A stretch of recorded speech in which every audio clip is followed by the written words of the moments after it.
Aloha and welcome to Story Time with the Hawaii Symphony. My name is Emma and I play violin in the HSO.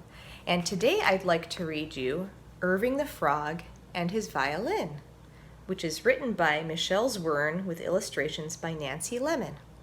Are you ready? Irving the Frog and His Violin. I'm Irving the Frog, and I love to play my violin atop my lily pad in a pond we all call friend.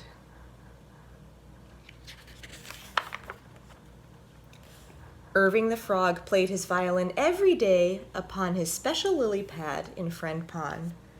There he would sit, all alone in the small and tranquil pond, deep in the forest, and play his violin until the sun dipped below the earth.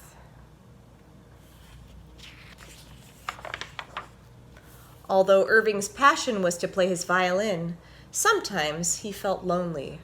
Irving often imagined what it would be like to play his violin in front of a crowd of eager listeners. One night, he dreamed about his many fans and how they came to Friend Pond just to hear him play his violin. "Bravo, bravo," they chanted as they clapped their paws and stomped their feet. "More music, Irving, more music," they demanded. And, of course, Irving proudly played more music for his loyal and loving fans.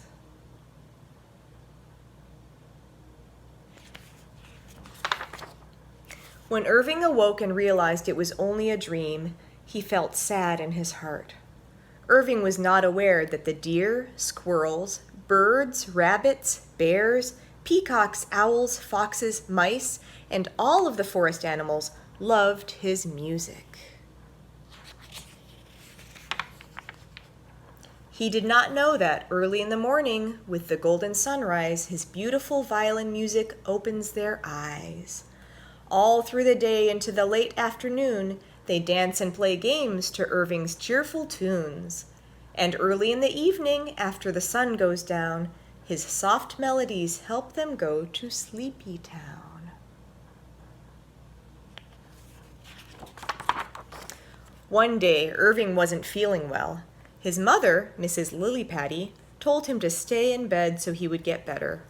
And even though Irving wanted so much to play his violin, he listened to his mother. Soon he was in a deep, restful sleep for the day. That same morning, when the forest animals opened their eyes, they quickly noticed there was no violin music.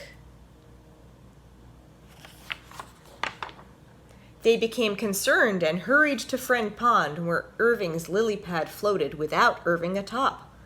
"Where could Irving be?" asked Buddy Bunny. "He's always right here on his special lily pad." The forest animals were worried about Irving. They scurried to his house at once. After 3 taps on Irving's soggy twig door, Mrs. Lilypatty appeared.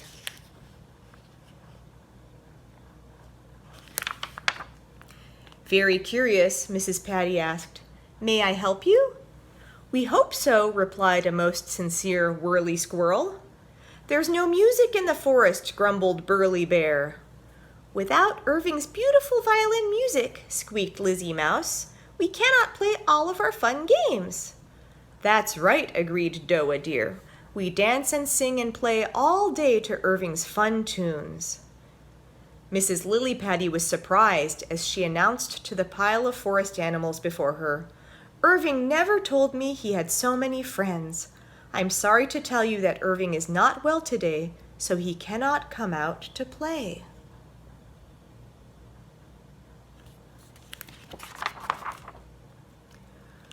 The forest animals could not bring themselves to mention that they did not personally know Irving. They did not want to admit they had never taken the time to thank Irving for sharing his music. Disappointed, they started back to their homes. Just as they were about to go their separate ways, Spotty Owl shouted, "I've got it!" "You've got what?" questioned Burly Bear. "Here we are, feeling sorry for ourselves because we have no music while we play," Spotty Owl explained. "We should let Irving know how much we miss and love his beautiful music." "What do you have in mind?" asked Buddy Bunny. As the forest animals huddled, Spotty Owl told them of his grand plan. They all agreed it was a great idea and went to work at once. Meanwhile, Irving had slept soundly through the night. He awoke the next morning feeling as good as new. Then he noticed hundreds of beautiful wildflowers all around his bedroom. He was surrounded by wildflowers of yellow, purple, green, blue, orange, and every other bright color of his imagination. Wildflowers that reminded him of the forest he longed to play in.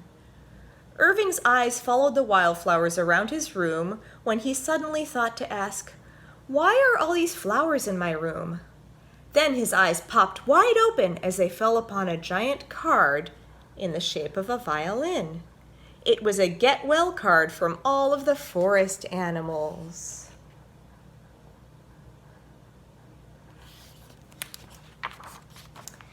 Dear Irving the Frog, you'd better get well very soon, because we like to wake up to your early morning tunes. We'll say it once more in another way. We love to hear your music all day. And if we've never told you at any time before, we truly want to thank you for your beautiful musical score. From your loyal friends and fans of the forest. Get well soon, Irving. From your friends.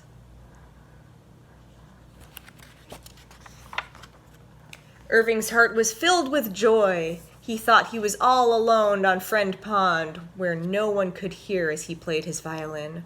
Irving never imagined that so many of the forest animals had grown to love his music.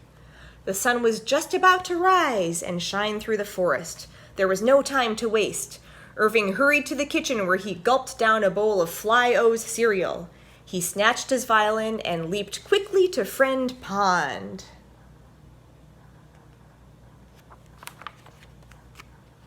Just as he landed on his special lily pad, he played the first musical note of the day.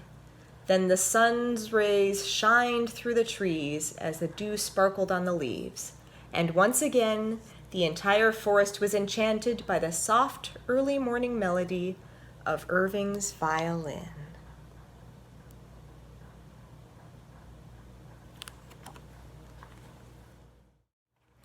So for today's activity, I thought we could all make cards for somebody special.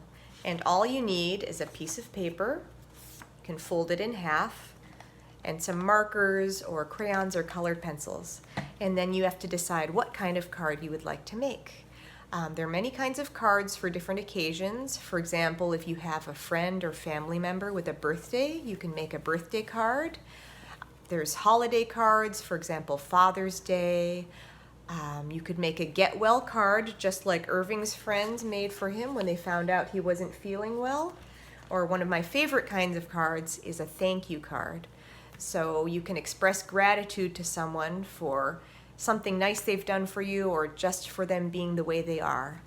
One of the reasons I really love Irving the Frog and his violin is because Irving was really sad when he woke up from that dream and realized that he didn't have a bunch of friends to play his violin for. But it turned out that all the animals in the forest loved his music. And the best part of this story for me is that they all decided that they wanted to let him know how much they appreciated him. I think that practicing gratitude, trying to think about the things that you are grateful for that make you happy, can help us through some tough times. So it's always good every day to think about something that you're grateful for. And a thank you card is a really special way to let somebody else know that you are thinking about them and are grateful for their place in your life. So I hope you enjoyed this book as much as I did, and thanks again for joining me for Storytime with the Hawaii Symphony, and we'll see you next time. Aloha.